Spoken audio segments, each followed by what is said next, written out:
ल है अब टाङटिङ खोलाको खुदे पानीले देखाइ शीतलो आहै लरिभरि आहै भनेर भन्छ। अनि टाङटिङको खुदे पानीले देखाइ शीतलो भनेर चाहिँ देहा चाहिँ शीतल बनाउनु पर्ने हो। यहाँ फुल फुलेर पयालै भयो भन्छ।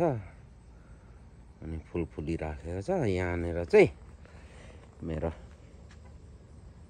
अहिले युट्युबको लागि बनाएको हो यो भिडियो चाहिँ। मेरो अहिले युट्युब धेरै दिन भयो स्थगित राखेको। अन्त आज चाहिँ फुर्सद भएको कारणले गर्दाखेरि चाहिँ यहाँ बसेर घुमी घुमी युट्युब बनाउने कोसिस गरिराखेको छु। युट्युबको लागि हो। यो वर्षा दिन प्रतीक्षा गरेर कुर्दा कुर्दा कुर्दा फुलेको फुल। अन्त यसको फुलको पनि तस्बिर लिँदै यो चाहिँ के फुल भन्छ मलाई थाहा भएन। यो फुलको नाम चाहिँ थाहा भएन। अमेरिकाको फुल हो। राम्रै छ। अन्त यो पनि घारी। अब बाख्रा हुनुहुने घाँस खान्थ्यो होला। बाख्रा छैन। बाख्रा नहुनाले गर्दा घाँसको काम परेन। अनि यस्तै छ।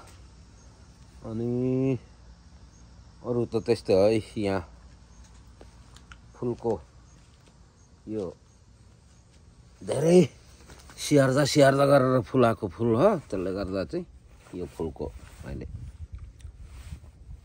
नक्सा निकाल्नुको लागि चाहिँ यो भिडियो बनाउँदैछु। यो चाहिँ मेरो युट्युबमा अपलोड गर्ने भिडियो हो। यहाँ भमरा पनि घुम्दैछ। यो चाहिँ भमरा। भमरालाई फुल मन पर्छ भनेको जस्तो मन परे उसैको माया लाग्छ।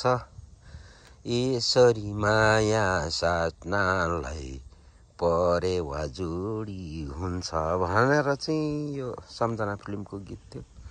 अन्त त्यस्तै होला। र अब भिडियोलाई चाहिँ अब इन्ड गर्नुपर्ने हुन्छ। बाई भनेर गाडीको फोटो भएछ झ्याट फुक।